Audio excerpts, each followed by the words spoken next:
द्वारकापुरी, गोमती और चक्र तीर्थ का महात्म। कुबेर के वैष्णव यज्ञ में दुर्वासा मुनि द्वारा घंटा नाद और पार्श्व मौलिको साप। श्री नारद जी कहते हैं, राजन, इस प्रकार मैंने तुमसे द्वारका के आगमन का कारण बताया, जो समस्त पापों को हर लेने वाला और पूर्णदायक है। अब तुम और क्या सुनना चाहते हो? भलवास्व ने पूछा। मुनि श्रेष्ठ, कल्याण स्वरूपा द्वारका नगरी की भूमि सर्व तीर्थमयी है, अतः वहाँ के मुख्य मुख्य तीर्थों का मुझे बतलाइए।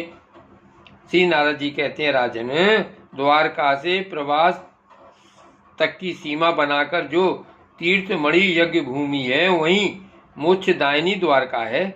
उसका विस्तार 100 योजन है। द्वारका नगरी का दर्शन करके नर नारायण हो जाता है। द्वारका में कोई गधा भी मर जाए तो वह चतुर्भुज होकर वैकुंठ लोक में जाता है। जो द्वारका का दर्शन करता है, उसकी कथा सुनता है तथा कभी द्वारका इस नाम का उच्चारण करता है अथवा वहाँ दर्शन स्नान करके तिनके का भी दान करता है, वह मृत्यु के पश्चात परम गति को प्राप्त होता है। एक समय भक्त रेवत को प्रेमानंद में आकुल देख श्री हरि ने उसे अपने स्वरूप का दर्शन कराया। उस समय उनके मुंह पर अश्रुधारा बह चली थी।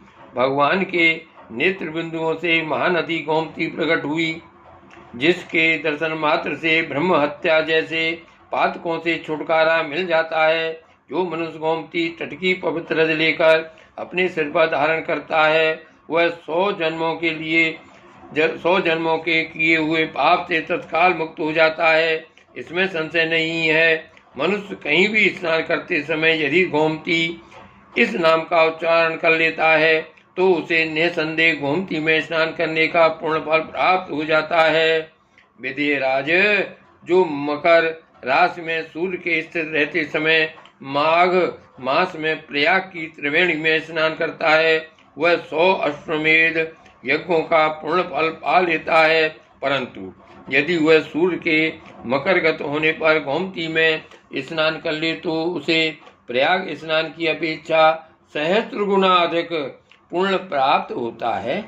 गोमती का महात्म बताने में 4 मुखों वाले ब्रह्मा भी समर्थ नहीं है। गोमती के चक्र तीर्थ में जो पाषाण हैं, वे सब के सब चक्र भाव को प्राप्त होते हैं, अतः उनकी यत्न पूर्वक पूजा करनी चाहिए। जो चक्र के चिन्ह से युक्त चक्र तीर्थ में द्वादशी को स्नान करता है, वह पाप भाजन होने पर भी चक्रपाणी के पद को प्राप्त होता है। करोड़ों जन्मों के संचित पापों से पतित हुआ पातकी मनुष्य भी चक्र तीर्थ की सीढ़ियों तक पहुंचकर मोक्ष पद पर आरूढ़ हो जाता है। भवलाश्रव ने पूछा, महामते, महानदी गोमती में जो चक्र तीर्थ है, वह शुभ अर्थ को देने वाला तथा लोगों के लिए अधिक माननीय कैसे हो गया? ये मुझे बतलाइए, वह मुझे बताइए। श्री नारद जी ने कहा, राजन, इसी विषय में विज्ञजन इस प्राचीन इतिहास का वर्णन किया करते हैं, जिसके श्रवण मात्र से सर्वथा पापों की हानि हो जाती है। एक समय की बात है, अलकापुरी के स्वामी राजाधिराज धर्मात्मा निधिपति भगवान कुबेर ने कैलाश के उत्तर तट की भूमि पर वैष्णव यज्ञ आरंभ किया। उनके उस यज्ञ में स्वयं भगवान विष्णु अपने धाम से उतर आए थे। ब्रह्मा, शिव, जम्बवेदी, इंद्र, जल जंतुओं के अधिपति वरुण, वायु, यम, सूर्य, सोम, सर्वजनेश्वरी पृथ्वी, गंधर्व, अप्सरा और सिद्ध सभी उस यज्ञ में वहां पधारे थे। नरेश्वर, समस्त देवऋषि और ब्रह्मऋषि भी वहां आए। उस समय कुबेर का पुत्र नलकूबर धनाध्यक्ष था। यज्ञ की रक्षा में वीरभद्र को नियुक्त किया गया था। सत्पुरुषों की सेवा का भार गजानन गणपति के ऊपर था। समस्त मर्दगण रसोई परोसने का कार्य करते थे। स्वामी कीर्ति के धर्मपारायण रहकर सभा मंडप में समागत अतिथि जनों की पूजा सत्कार करते थे तथा घंटानाद और पार्श्व मौली ये दोनों कुबेर के मंत्री जो संपूर्ण शास्त्र वेत्ताओं में श्रेष्ठ थे दान अध्यक्ष बनाए गए थे। इस प्रकार महान उत्सव से परिपूर्ण उस यज्ञ का विधिपूर्वक अनुष्ठान संपन्न हुआ। यज्ञ अंत का अवभृत स्नान करके महामनस्वी राज कुबेर ने देवताओं को उनका उत्तम भाग दिया और ब्राह्मणों को पर्याप्त दक्षिणा दी। इस प्रकार उस श्रेष्ठ यज्ञ के परिपूर्ण होने पर जब समस्त देव ऋषि गण संतुष्ट हो गए तब दंड छत्र और जटा धारण किए महिष दुर्वासा वहां आ पहुंचे। वे स्वभाव से ही क्रोधी और कृशकाय थे। उनके चरणों में खड़ाऊ शोभा पाती थी। दाढ़ी मूछ के बाल बड़े हुए थे। पेट सूख कर सड़ गया था।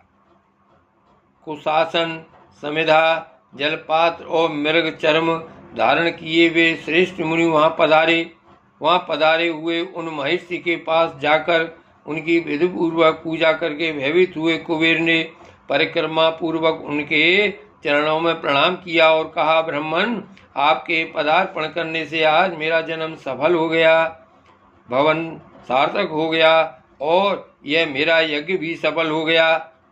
इस तरह उनके संतोष देने पर भगवान दुर्वासा मुनि जोर जोर से हंसते हुए उन मनुष्य धर्मा देवता कुबेर से बोले, तुम राज धर्मात्मा दानी और ब्राह्मण भक्त हो। तुमने भगवान विष्णु को संतुष्ट करने वाले वैष्णव यज्ञ का अनुष्ठान किया है। प्रभु, वह श्रवण मैंने कहीं कभी भी तुमसे कुछ नहीं मांगा है, परंतु आज तुम्हें दान शिरोमणि समझकर मैं याचना करूंगा। यदि तुमने मेरी याचना सफल कर दी तो मैं तुम्हें उत्तम वर दूंगा, नहीं तो अत्यंत भयंकर शाप देकर तुम्हें भस्म कर डालूंगा। त्रिलोकी की सारी नवनिधियां तुम्हारे घर में मौजूद हैं, उन सब को मुझे दे दो। तुम्हारा भला हो, मैं उन निधियों के लिए ही यहाँ आया हूँ। नारद जी कहते हैं, राजन, यह सुनकर दानशील उदारचेता भूकों के स्वामी राज ने उनसे कहा, बहुत अच्छा, आप मेरा प्रतिग्रह स्वीकार करें। इस प्रकार निधियों को दे डालने की चेष्टा करते हुए निधिपति कुबेर से उनके दान अध्यक्ष मंत्री घंटानाद और पार्श्वमौली लोभ से मोहित होकर बोले। उन दोनों ने कहा, यह लोभी ब्राह्मण अकेला ही तो है, सारी निधियां लेकर क्या करेगा? इसे 1,00,000 दिव्य दीनार दे दीजिए, बाकी अपने पास रखिए। अपनी वृत्ति की तथा इस उत्तर दिशा की रक्षा कीजिए। नारद जी कहते हैं, राजन, उन मंत्रियों का वह कठोर वचन सुनकर दुर्वासा रोष से आग बबूला हो उठे। उनकी भौहें टेढ़ी हो गईं तथा उनके नेत्र लाल हो गए। सारा ब्रह्मांड बटलोई की तरह 2 निमेष तक हिलता आ रहा। कुबेर को अपने चरणों में पड़ा देख मुनि ने उन दोनों मंत्रियों को साफ दे दिया। मुनि ने कहा, महादुष्ट घंटानाद, तेरी बुद्धि पाप में ही लगी रहने वाली है। तू अत्यंत लोभी है, ग्राह की भांति धन ग्राही है। अतः हे महाखल, तू ग्राह हो जा। पाप पूर्ण विचार रखने वाले पार्श्वमौले, तू भी धन के लोभ और मद से भरा हुआ है और हाथी की भांति प्रेरणा दे रहा है। अतः दुर्बुद्धे, तू हाथी हो जा। श्री नारद जी कहते हैं, राजन, उन दोनों को सापदेव कुबेर से निधि लेकर मुनिवर दुर्वासा ने पुनः कुबेर की अत्यंत दुर्लभ वर प्रदान किया। कुबेर, इस दान से तुम्हारे पास 9 निधियां दुगुणित होकर आ जाएं। यूं कहकर वे निधियों के साथ वहां से चल दिए। आह, परम तेजस्वी महर्षियों का बल कैसा अद्भुत है। श्री कृष्ण कन्हैया कृष्ण।